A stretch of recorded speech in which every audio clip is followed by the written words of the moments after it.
আসসালামু আলাইকুম, আমার নাম মোহাম্মদ ইয়াসিন আরাফাত। আর গত ভিডিওতে আমরা অ্যারে সম্পর্কে জেনেছিলাম, আর আজকের ভিডিওতে আমরা স্ট্রিং সম্পর্কে জানব। What is string? String is a sequence of characters and it always end with null character.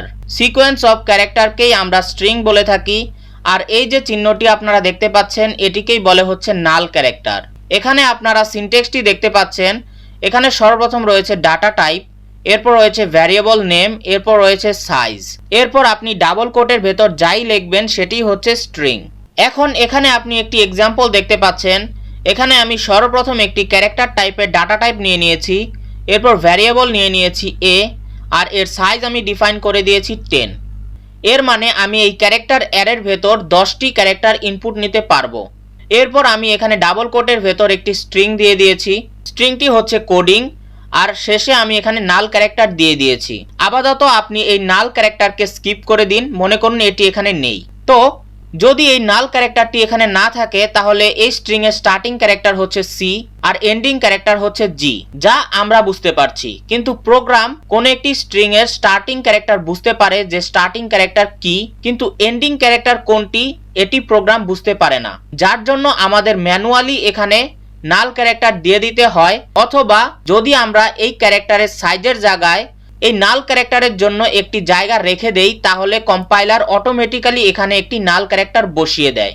এখন যদি আমরা এই স্ট্রিংটিকে আলাদা আলাদা বক্সে রেখে দেই তাহলে আপনারা দেখতে পাবেন যে আলাদা আলাদা ইন্ডিভিজুয়াল ক্যারেক্টার মিলেই কিন্তু একটি স্ট্রিং তৈরি হয়েছে। এর মানে একের অধিক ক্যারেক্টার মিলেই একটি স্ট্রিং তৈরি হয়। আর এটি যেহেতু একটি ক্যারেক্টার টাইপের অ্যারে, আর অ্যারেতে আমরা শিখেছিলাম যে প্রত্যেকটি অ্যারের ইন্ডেক্স থাকে, যার জন্য এই ক্যারেক্টার টাইপের অ্যারেরও ইন্ডেক্স রয়েছে। তো এখানে আমরা ক্যারেক্টার টাইপের অ্যারের ইন্ডেক্সগুলো দেখতে পাচ্ছি। তো এখানে যেহেতু আমরা ইন্ডেক্সের সিকোয়েন্স আকারেই এই ক্যারেক্টারগুলোকে বসিয়েছি, তার জন্যই আমি এখানে বলেছি সিকোয়েন্স অফ ক্যারেক্টার্স। যেহেতু আমরা এখানে একের অধিক ক্যারেক্টারের কালেকশনগুলোকে এক করে একটি স্ট্রিং তৈরি করছি, যার জন্য আপনি কালেকশন অফ ক্যারেক্টারও বলতে পারেন। আশা করছি আপনারা সিনট্যাক্সটি বুঝতে পেরেছেন। এখন চলুন আমরা স্ট্রিং এর কিছু প্রি ডিফাইন্ড ফাংশন রয়েছে সেগুলোকে দেখে ফেলি। এখানে আপনারা 6টি প্রি ডিফাইন্ড ফাংশন দেখতে পাচ্ছেন, যা #include string.h এই হেডার ফাইলের আন্ডারে রয়েছে। যখনই আমরা প্রোগ্রামের ভিতর এই 6টি প্রি ডিফাইন্ড ফাংশনের মধ্যে যে কোনো একটিকে ব্যবহার করব তখনই আমাদের এই হেডার ফাইলটি লিখতে হবে। এখন চলুন আমরা প্রি ডিফাইন্ড ফাংশনগুলো বুঝে ফেলি।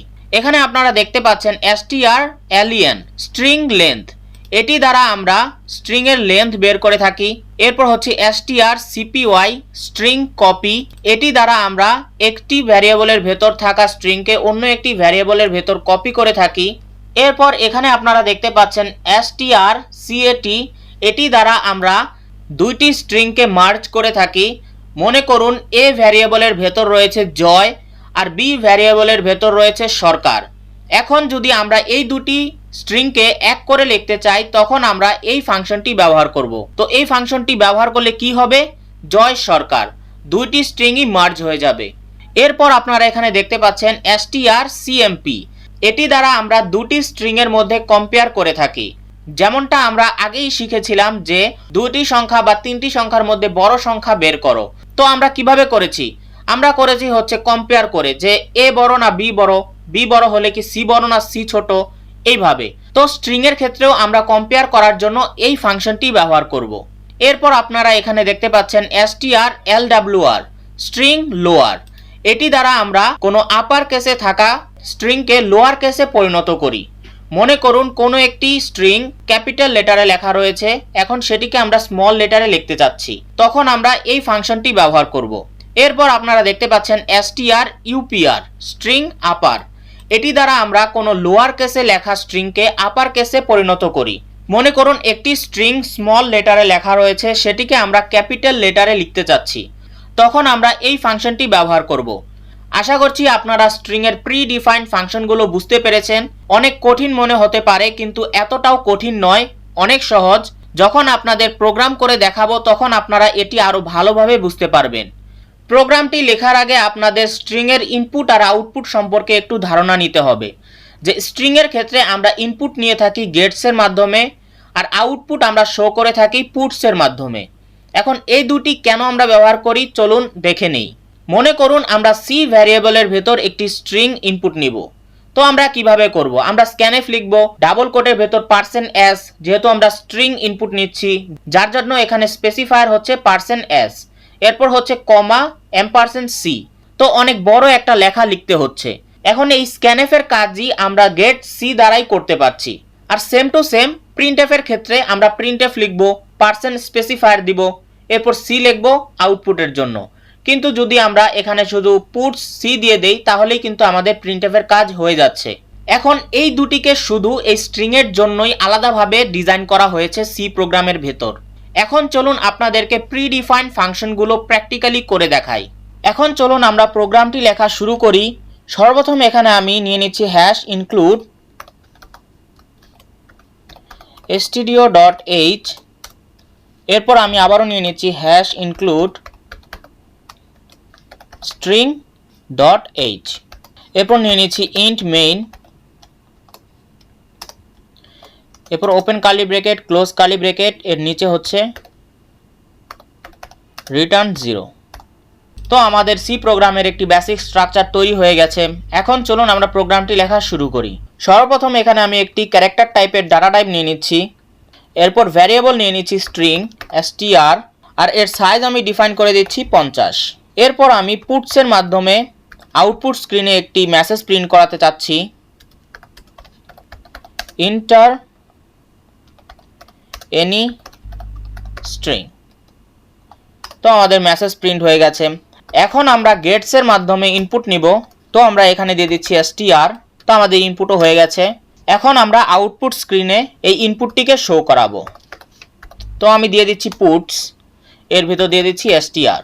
তো দেখতে পাচ্ছেন কত সহজেই আমাদের প্রোগ্রামটি তৈরি হয়ে গেছে। এখন যদি আমি প্রোগ্রামটিকে রান করাই তাহলে আপনারা দেখতে পাবেন যে হ্যাঁ, প্রোগ্রামটি সঠিকভাবে রান হচ্ছে। আর এখানে আমি দিয়ে দিচ্ছি কোডিং, ইন্টারে ক্লিক করছি, আপনারা দেখতে পাবেন যে হ্যাঁ, আমি ইনপুট দিয়েছিলাম কোডিং আর আউটপুটে আমরা পেয়েছি কোডিং। তো আমাদের প্রোগ্রামটি সঠিকভাবে কাজ করছে। এখন আমি চাচ্ছি এখানে আমি স্মল লেটারে ইনপুট দিব আর ক্যাপিটাল লেটারে আমি আউটপুট পাবো। তো এখানে আমাকে একটি প্রিডিফাইন্ড ফাংশন ইউজ করতে হবে, সেটি হচ্ছে strupr। তো আমাদের প্রিডিফাইন্ড ফাংশনটি এখানে হয়ে গেছে। এখন যদি আমি প্রোগ্রামটিকে রান করাই তাহলে আপনারা দেখতে পাবেন যে হ্যাঁ, প্রোগ্রামটি সঠিকভাবে রান করছে। আর এখানে আমি দিয়ে দিচ্ছি কোডিং আর ইন্টারে ক্লিক করছি। তো আপনারা দেখতে পাবেন যে আমি স্মল লেটার ইনপুট দিয়েছি আর আমি ক্যাপিটাল লেটারে আউটপুট পেয়েছি। এখন আমি চাচ্ছি আমি আপার কেসে ইনপুট দিব আর লোয়ার কেসে আমি আউটপুট পাবো। তো আমাকে এখানে চেঞ্জ করতে হবে হচ্ছে strlwr। তো এখানে দিয়ে দিচ্ছি lwr। তো আমাদের এখানে প্রিডিফাইন্ড ফাংশনটি লেখা হয়ে গেছে। এখন যদি আমি প্রোগ্রামটিকে রান করাই তাহলে আপনারা দেখতে পাবেন যে হ্যাঁ, প্রোগ্রামটি রান হচ্ছে।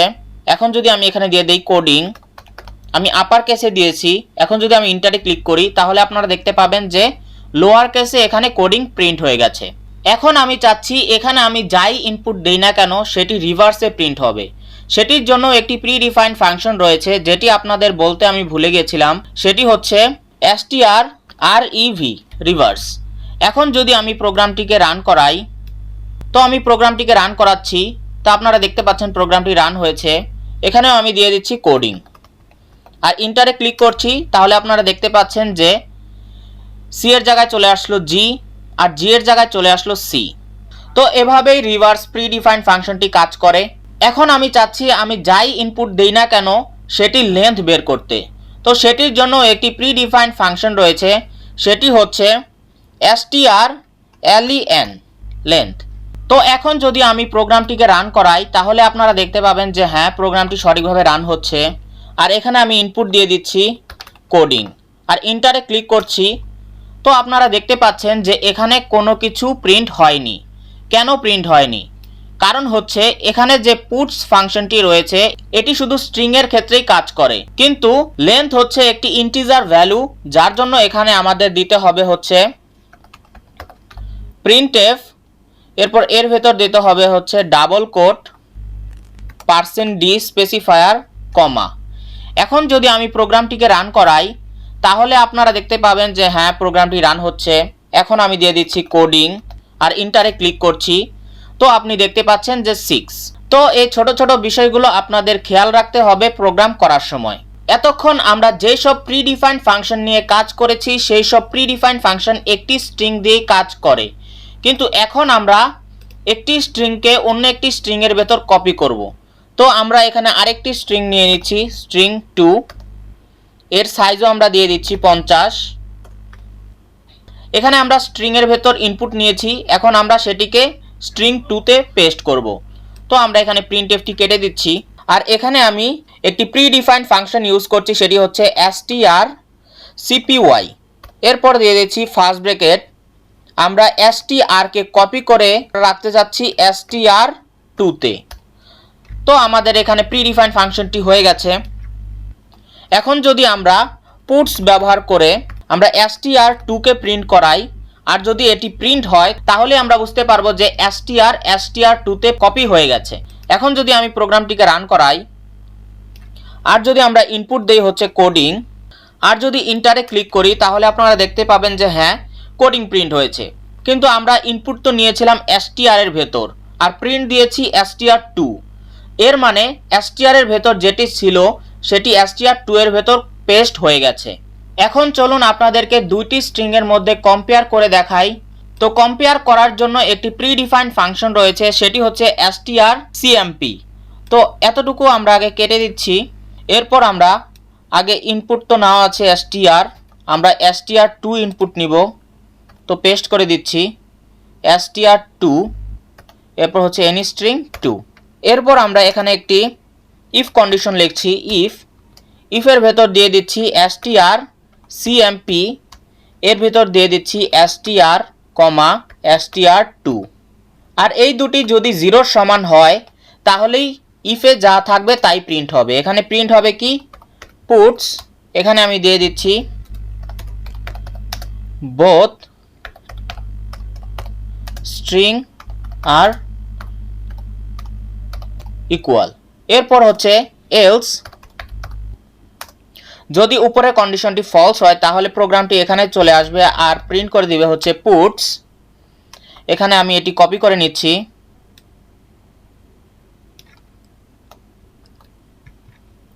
আর এখানে পেস্ট করে দিচ্ছি both string are not equal। তো এই দুটি প্রিন্ট হবে। তো এখন যদি আমি প্রোগ্রামটিকে রান করাই, তা আপনারা দেখতে পাচ্ছেন প্রোগ্রামটি সঠিকভাবে রান হচ্ছে। আর এখানে আমি ইনপুট দিয়ে দিচ্ছি কোডিং, আর এখানে দিয়ে দিচ্ছি ইয়াসিন। আর যদি আমি ইন্টারে ক্লিক করি তাহলে আপনারা দেখতে পাবেন যে এখানে both string are not equal, এখানে কোডিং আর এখানে রয়েছে ইয়াসিন। তো দুটি কি সেম না, যার জন্য এখানে আসলে হচ্ছে নট ইকুয়াল। এখন যদি আমি প্রোগ্রামটিকে আবারও রান করাই, আর এখানে যদি আমি দিয়ে দেই কোডিং, আর দ্বিতীয় স্ট্রিংটিও আমি দিয়ে দিচ্ছি কোডিং, আর ইন্টারে ক্লিক করছি, তাহলে আপনারা দেখতে পাবেন যে both string are equal। আশা করছি আপনারা কম্পেয়ার করার এই প্রিডিফাইন্ড ফাংশনটি বুঝতে পেরেছেন। এখন যদি আমি এখানে একটি কাজ করি, এখানে আমি দিয়ে দিচ্ছি স্মল লেটারে কোডিং, আর আরেকটি দিয়ে দিচ্ছি ক্যাপিটাল লেটারে কোডিং, তাহলে এই দুটি কি সেম হবে? ইন্টারে ক্লিক করে দেখি কি আসে। both string are not equal কেন আসলো? কারণ হচ্ছে স্মল লেটারের যেই কোডিং রয়েছে এটির আস্কি ভ্যালু আর ক্যাপিটাল লেটারে যে কোডিং রয়েছে সেটির আস্কি ভ্যালু দুটি আলাদা, যার জন্যই এটি হয়েছে। এখন মনে করুন আমি এখানে আমি আবারও রান করাই প্রোগ্রামটিকে, আর এখানে দিয়ে দিচ্ছি কোডিং, আবারও দিয়ে দিচ্ছি কোডিং, ইন্টারে ক্লিক করছি, both string are equal। তো এটি কিভাবে হলো চলুন আপনাদের বুঝিয়ে দিই। যখন আমরা এখানে দুটি স্ট্রিংয়ে ইনপুট দিলাম, ইনপুট দেওয়ার পর প্রোগ্রামটি যখন ইফে আসলো, ইফে এসে দেখলো যে এখানে আমি দিয়েছি strcmp, স্ট্রিং কম্পেয়ার করতে বলেছি কার কার মধ্যে, স্ট্রিং আর string 2। যখন প্রোগ্রামটি এই দুটিকে কম্পেয়ার করে দেখলো যে হ্যাঁ এটির ভেতরে রয়েছে ক্যাপিটাল কোডিং, এর ভেতরে রয়েছে ক্যাপিটাল কোডিং, যার জন্য এই strcmp এর মান 0 হয়ে গেছে। তো এই 0 আর এই 0 কি সেম? হ্যাঁ সেম, যার জন্য এখানে প্রিন্ট হয়েছে both string are equal। আশা করছি আপনারা বুঝতে পেরেছেন। যদি আপনারা এটি বুঝতে না পারেন তাহলে অবশ্যই কমেন্টে লিখবেন, আমি অবশ্যই আপনাদের বুঝিয়ে দেওয়ার চেষ্টা করব। এখন চলুন আপনাদেরকে দেখিয়ে দেই দুটি স্ট্রিং মার্জ কিভাবে করতে হয়। তো সর্বপ্রথম আমি এতটুকু কেটে দিচ্ছি। তো আমাদের স্ট্রিং আর স্ট্রিং টু ইনপুট নেওয়া হয়ে গেছে। তো এখানে আমি একটি প্রিডিফাইন্ড ফাংশন ব্যবহার করছি str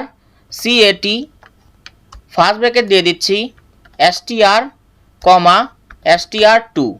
এখন যদি আমরা এখানে প্রিন্ট করে দেই পুটস, এখানে দিয়ে দিলাম str, আমরা এখানে str প্রিন্ট করাতে চাচ্ছি। আর যদি প্রোগ্রামটিকে রান করাই তাহলে আপনারা দেখতে পাবেন যে হ্যাঁ প্রোগ্রামটি সঠিকভাবে রান হচ্ছে। তো str এর ভেতর আমরা দিয়ে দিলাম ইয়াসিন আর str2 এর ভেতর আমরা দিয়ে দিচ্ছি আরাফাত। এখন যদি ইন্টারে ক্লিক করি তাহলে আপনারা দেখতে পাবেন যে হ্যাঁ এখানে ইয়াসিন আরাফাত প্রিন্ট হয়ে গেছে। এখন এটি কিভাবে হলো চলুন আপনাদেরকে বুঝিয়ে দেই। এখানে তো আপনারা ইনপুটটি বুঝতেই পেরেছেন, এখন চলুন এখান থেকে আপনাদের বুঝিয়ে দেই। এখানে আমরা একটি প্রিডিফাইন্ড ফাংশন ব্যবহার করেছি যেটি হচ্ছে strcat, যেটি হচ্ছে দুটি বা দুটির অধিক স্ট্রিংকে মার্জ করা। তো এখানে দুটি স্ট্রিং রয়েছে, একটি রয়েছে str আর একটি হচ্ছে str2। এখন আপনাদের প্রশ্ন হতে পারে যে তাহলে আমি এখানে str কেন প্রিন্ট করালাম। তো এখানে কি কাজ হয়েছে সেটি আগে আপনি বুঝে নিন। এখানে হচ্ছে str এর ভেতর রয়েছে ইয়াসিন, str2 এর ভেতর রয়েছে আরাফাত।